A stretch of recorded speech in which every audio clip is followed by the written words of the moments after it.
नमस्कार। सबसे पहले तो मैं तहे दिल से शुक्रगुज़ार हूँ दादा साहब फाल्के अवार्ड की जो एसोसिएशन है, उनका मैं ख़ास तौर पर शुक्रगुज़ार हूँ, और ख़ास कर मेरे अज़ीज़ दोस्त अशफ़ाक़ साहब का, कि जिन्होंने इस खुलूस से और इस ऑनर से मुझे नवाज़ा।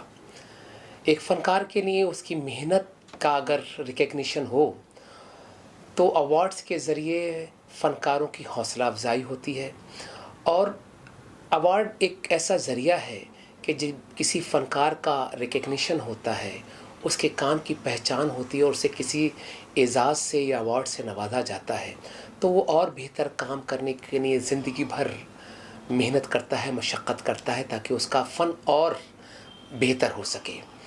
तो और ये इतना बड़ा अवार्ड है मेरी ज़िंदगी का, तो मेरे पास तो अल्फ़ाज़ कम हैं कि मैं किस तरह से शुक्रिया अदा करूं उस खुदा का, मेरी फ़ैमिली का, मेरे उस्तादों का, मेरे वालिद साहब उस्ताद ग़ुलाम सादिक़ ख़ान साहब, जिनसे मेरी तालीम हुई, मेरे ससुर साहब उस्ताद ग़ुलाम मुस्तफ़ा ख़ान साहब, और इस एसोसिएशन का, और ख़ास तौर पर अशफ़ाक़ साहब का, कि जिन्होंने इस मोहब्बत से मुझे नवाजा। आप अपनी जर्नी के बारे में ज़रा बताएं, मतलब बैकग्राउंड से कहाँ से हैं, क्या? जी देखिए, मेरा ताल्लुक़ है भारत का बेहद ही एमिनेंट और बेहद ही इज़्ज़तदार घराना है संगीत का, रामपुर सहसवान घराना। उस घराने से मेरा ताल्लुक़ है, और मेरी तालीम बचपन से ही मेरे वालिद साहब पद्मश्री उस्ताद ग़ुलाम सादिक़ ख़ान साहब से हुई, और मेरे नाना उस्ताद मुश्ताक़ हुसैन ख़ान साहब भारत के पहले पद्म भूषण अवार्डी थे। मेरे वालिद साहब पद्मश्री थे, और मेरे ससुर साहब, मेरी बेगम साहिबा यहाँ पे तशरीफ़ फरमा है। ये मेरी खुशकिस्मती है कि उस्ताद ग़ुलाम मुस्तफ़ा ख़ान साहब का मैं दामाद हूँ, जो भारत के बहुत ही दिग्गज फ़नकार थे। और तो इस घराने का बहुत बड़ा कंट्रीब्यूशन रहा है शास्त्रीय संगीत में, और ना सिर्फ शास्त्रीय संगीत में बल्कि फ़िल्म संगीत में भी। आज के दौर में चाहे वो सोनू निगम साहब हों, शान हों, ए आर रहमान साहब हों, आशा जी हों, लता जी हों, मन्ना डे हों, इन सब का ताल्लुक़ हमारे घराने से रहा है, और सब हमारे घराने से सीखते रहे, ख़ास तौर पर मेरे फ़ादर इन लॉ उस्ताद ग़ुलाम मुस्तफ़ा ख़ान साहब से। रही मेरी जर्नी की बात, तो बचपन से ही मेरी तालीम शुरू हो गई थी। 7 साल की उम्र से मेरे दादा उस्ताद ग़ुलाम जाफ़र ख़ान साहब से, फिर मेरे वालिद साहब उस्ताद ग़ुलाम सादिक़ ख़ान साहब से, और मेरे मामू उस्ताद ग़ुलाम हुसैन ख़ान साहब से, और गाहे बगाहे मेरे ससुर साहब के कदमों में मुझे बैठने का मौका मिला, और उनसे रूबरू उनसे बहुत कुछ सीखने का, समझने का मौका मिला। और देखिए, डायरेक्ट और इनडायरेक्ट तो सभी घराने के जितने भी उस्ताद हैं, उन सब को मैं अपना गुरु मानता हूँ। और फिर करीबन 18 साल की उम्र से हिंदुस्तान में सोलो परफॉर्मर मेरा शुरू हो गया था, सोलो परफॉर्मेंस, और उसके बाद 21 साल की उम्र से हिंदुस्तान के बाहर कंसर्ट्स देना शुरू कर दिए थे। और खुदा का शुक्र है कि करीबन 27 मुल्कों में मैं अपना फ़न पेश कर चुका हूँ। शास्त्रीय संगीत गाता हूँ, ख़याल, तराना, टप्पा, ठुमरी, दादरा, उसके अलावा गज़ल गाता हूँ, सूफ़ी गाता हूँ, और तमाम दुनिया में मेरे शागिर्द हैं जिनको मैं तालीम देता हूँ। सैकड़ों बच्चों को आज तक सिखा चुका हूँ, जो संगीत में अपना नाम पैदा कर रहे हैं, और मेरे कई शागिर्द तो रिकॉर्डिंग आर्टिस्ट्स हैं। तो यही कोशिश है कि इस परंपरा को, जो हमारी धरोहर है, देखिए कोई भी जो तहज़ीब है, कोई भी कल्चर है, वो अपनी परंपराओं से और अपनी ख़ासियतों की वजह से जाना जाता है। और भारतीय संस्कृति जो है, वो शास्त्रीय संगीत, हमारे पहनावे से, हमारे डांस से, हमारे शास्त्रीय संगीत से, और ऑफ़ कोर्स बॉलीवुड का भी बहुत बड़ा कंट्रीब्यूशन है आज दुनिया में हिंदुस्तानी तहज़ीब को फैलाने में।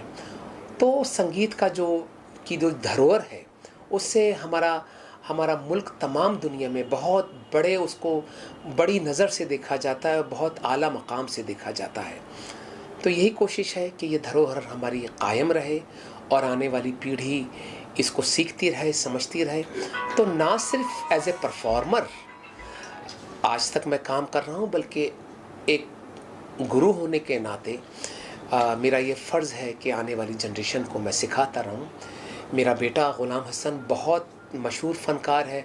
मेरा छोटा बेटा आदिल अब्बास ख़ान आज बहुत अच्छा गा रहे हैं और मेरी बिटिया अलीशा अब्बास ख़ान भी संगीत में बहुत नाम कर रही है। और इसके अलावा मेरे शागिर्द बहुत अच्छा गा रहे हैं। देवेंद्र पंडित हैं, सुधांशु हैं, सेजल घायल हैं और काफ़ी रसिका जोशी हैं, भरत त्रिवेदी हैं,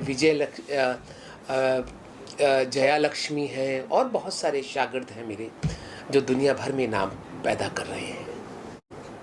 मैम, आप क्या कहना चाहेंगे? किसके बारे में करेंगे? जो शब्द मैं इनके बारे में ये कहूँगी कि आई एम वेरी लकी कि मेरी शादी इनके साथ हुई है। और क्योंकि पहले भी मुझे वही माहौल था म्यूज़िक का पिताजी के साथ, और अभी सेम माहौल है, तो I am really very happy and very lucky to be with him. जी बिल्कुल। देखिए, राग हमारे संगीत में, शास्त्रीय संगीत में हज़ारों के हिसाब से है और आप अपनी ज़िंदगी में अगर 20-25 राग भी पूरी परफेक्शन के साथ गा सकते हैं तो बहुत बड़ी बात है। लेकिन मेरा बचपन से एक नेचर था कि मैं नई नई खोज और नई नई ईजाद की तरफ मेरा रुझान ज़्यादा था। तो मैं कभी कभी खुदा से दुआ करता था कि खुदा तो मुझे कुछ ऐसा अता कर कि मैं भी कुछ इसमें कंट्रीब्यूट कर सकूं। तो एक तो ख़याल गायकी जिससे मेरा ताल्लुक़ है, मैंने सैकड़ों बंदिशें बनाई हैं, सैकड़ों कंपोजिशंस बनाई हैं। ख़याल गायकी में अलग अलग रागों में तराने बनाए हैं, ठुमरी, दादरे और गज़ल की सैकड़ों कंपोजिशंस बनाई हैं। लेकिन इसके अलावा खुदा का शुक्र है, मैंने 6 नए राग डिस्कवर किए हैं।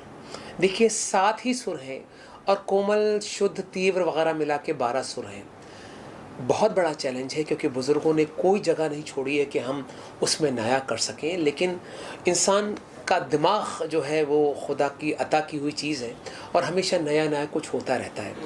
तो मैंने भी 6 नए राग इन्वेंट किए हैं, जिसमें से सब रिलीज़ हो रहे हैं। 4 ऑलरेडी रिलीज़ हो चुके हैं। पहला राग रिलीज़ किया मोहिनी भैरव, फिर मोह भ्याग, रसेश्वरी, मांडवी टोड़ी। एक राग अभी रिलीज़ होने वाला है जिसका नाम है वियोगनी, और एक नया राग मैं बना रहा हूँ हमारे प्रधानमंत्री के नाम पर, नमो कल्याण के नाम से। वो बहुत जल्द रिलीज़ होने वाला है। तो ये मेरी कोशिशें हैं। बंदिश। अच्छा, आपसे जुड़ने वाले अगर जुड़ना चाहें, आपके शागिर्द बनना चाहें, तो उसका कोई तरीका, ज़रिया? जी देखिए, मेरी एक एकेडमी है, उस्ताद ग़ुलाम अब्बास ख़ान म्यूज़िक एकेडमी। मैं दुनिया भर में ऑनलाइन तालीम देता हूँ और कुछ बच्चे मुझसे पर्सनली भी सीखने आते हैं। और एवरी सैटरडे मैं म्यूज़िक वर्कशॉप्स भी रन करता हूँ कि how to appreciate music, how to understand music, जिसमें मेरे दुनिया भर से शागिर्द जुड़ते हैं। तो मैं आज करीबन 12-13 कंट्रीज़ में मेरे शागिर्द हैं जो मुझसे सीखते हैं ऑनलाइन ज़रिए। और जो बच्चे भी सीरियस हैं, जो संगीत को लेके बहुत ही सीरियस हैं और गुरु के प्रति समर्पण है उनका, मैं उन सबको इनवाइट करता हूँ कि आइए तालीम लीजिए। और अगर मुझसे भी ना लें तो देखिए, तरीक़ा ये है कि अगर आपको संगीत में कुछ करना है तो जब तक आपको अच्छा गुरु नहीं मिलेगा तब तक आपकी तरक्की नहीं हो सकती है, संगीत के प्रति आपकी समझ पैदा नहीं हो सकती है। तो मेरी यही कोशिश है कि जो लोग भी पैशनेट हैं संगीत को लेकर, मैं उन सबको तालीम देना चाहता हूँ ताकि ये हमारी धरोहर कायम रहे।